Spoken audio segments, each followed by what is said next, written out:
Hello, and welcome to the June edition of the Connectedness Cultural Insights podcast. I'm Will Gladhart, and I'm here with Cynthia Curiasis. We're here to share with you today about a series of articles that Cynthia composed about the 4 factors that impact company culture. So welcome, Cynthia. We're glad to have you here, as Hi, always. Will. Good to be here for this month's podcast. Love it. Excellent. So, Cynthia, you shared, and these articles are rolling out over the next several months. What caused you to write these? And also, what were you seeing as you were thinking about composing these 4 articles? Well, I'll tell you what happened. I was actually thinking about if somebody came from Mars and they understood English, how would I describe to them what our C5 does, right? Now, really, you can use this approach with a prospect. You can use this approach with a friend you're having, a conversation with. They want to know what you do. But it just really is one of those things that forces you back to look at it more strategically, more big picture, right? So I distilled it down to, the 4 major components of the C5, fairly straightforward to understand. There's the anxiety factor, the feelings factor, the needs factor, the employee needs, and the last one is the action step, what leaders can do to address those needs. So that's what I started thinking about. And of course, I began with anxiety. That's one of the very first pieces of data that you get from the C5. And I recall the story that I think you told me a while back, where someone in our network used to tell clients, well, if you just take care of your culture, the anxiety will take care of itself. And the truth of the matter is we discovered that it's the opposite way around, that if the employees have identified anxiety as part of the metrics of the C5 and anxiety is high, you need to acknowledge and address the anxiety before you can say that we're going to work on having a healthy culture. So when I look at that anxiety factor, it's so important. We call it, and I always call it the leading indicator. But there's 2 parts to it that I really love in our assessment.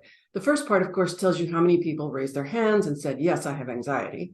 But of course, we all know there's different levels of anxiety. So the next thing you really want to know is the concentration, or what I call the intensity of that anxiety. That's a really key factor. So that's the first thing that I really like to look at, that first factor, anxiety as a whole. And then what about the intensity of that anxiety? The second factor I looked at, which I mentioned, was feelings. The feelings index tells us how connected employees are feeling, not just to each other, but to the organization as a whole. Or you could say it the other way around and learn something even more. They feel connected to the organization as a whole because they may be looking more at their leaders at that point, but they're not necessarily feeling connected with their team members.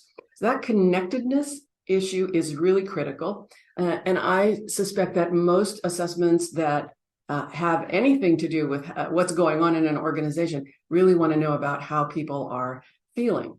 The one thing that I discovered later, meaning a few months ago, was that although we talk about engagement is a term that's used in many posts, many companies use it.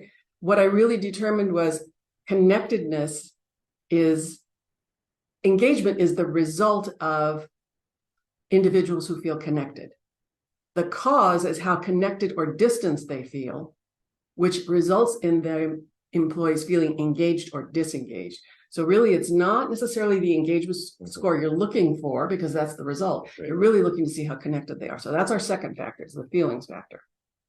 The third factor has to do with, okay, now employees have anxiety and what intensity it is. You know how they're feeling about each other and the leaders. The next question is, okay, what is it that we as leaders can do to help you? And the answer to that is, well, we ask, what do employees want leaders to start, continue, and stop doing? 3 really simple questions, right? And the other, last week, I was having a discussion with some friends, and we decided that this continue, stop, start scenario could be used in many, many different ways. Absolutely. Any kind of relationship you could really start. From relationships to friends to family.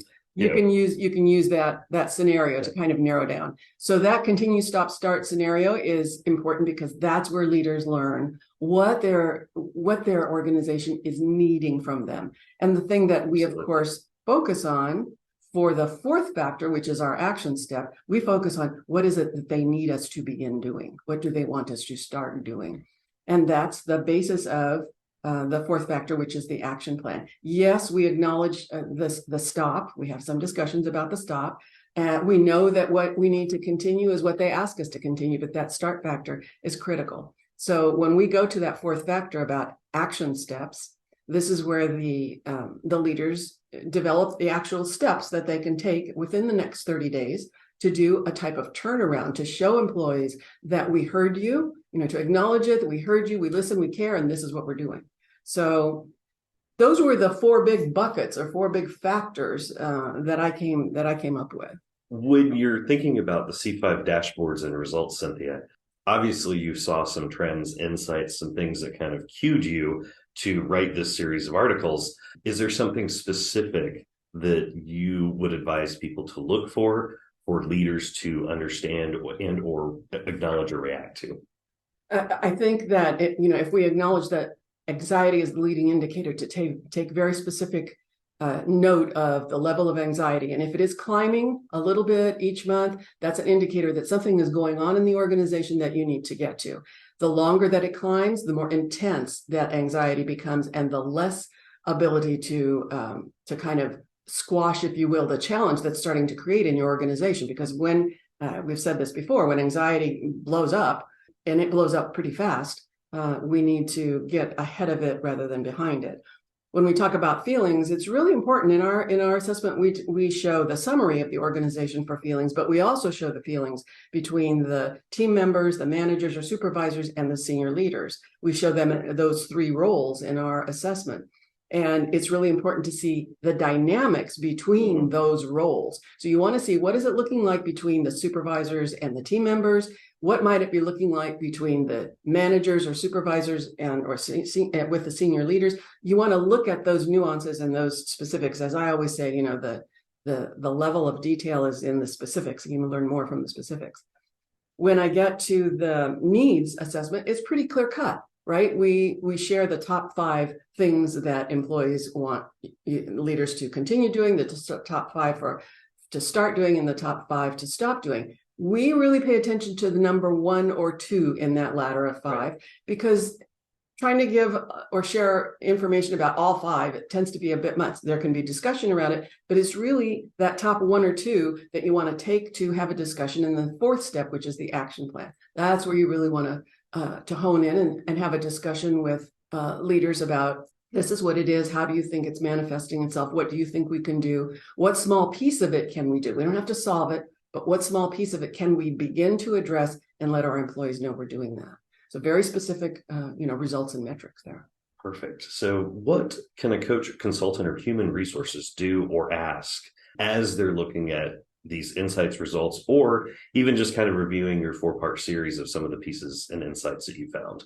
I think the one thing that I find myself saying quite frequently with either human resources individuals who have been tasked with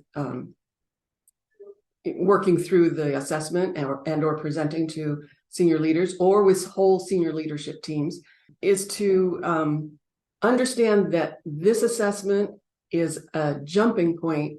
It's a diagnostic for discussion. Absolutely. So the discussion needs to happen with the senior leadership team. The senior leadership team needs to have the discussion with the managers, and the managers need to open a discussion with the team members. It isn't, okay, we found this out, we're going to fix it. Right. It's a multi-step process. And the most important thing is to begin the dialogue. So it sounds something like, okay, these are the results of this month's check-in with our C5. What we heard was you would like us to begin doing X. And what we would like to tell you is, here's our next plan for doing so. And that response acknowledges what they said, so they know their input mattered.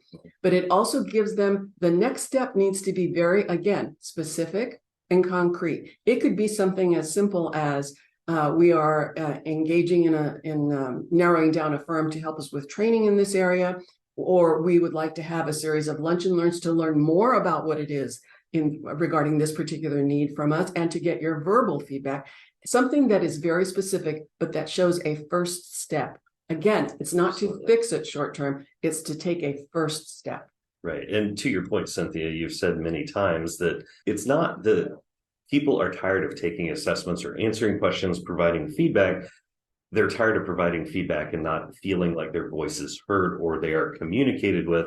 So I love that you shared that, how do you move forward into the next step piece? So any other thoughts or ideas you'd like to share as we close out this month? I don't have anything more to share with this, but I think it would be awesome if you followed the four posts that I wrote for the blog and look through it and, come back to me with questions that you have, something that wasn't clear, something that I missed, something that you thought should be added to this scenario of these 4 factors. I'd love to hear from you. Awesome. Well, thank you again, as always, for your contribution, Cynthia. Thank you for joining us on this month's podcast, and we will see you in July with several fresh new topics. Thanks again. Thanks.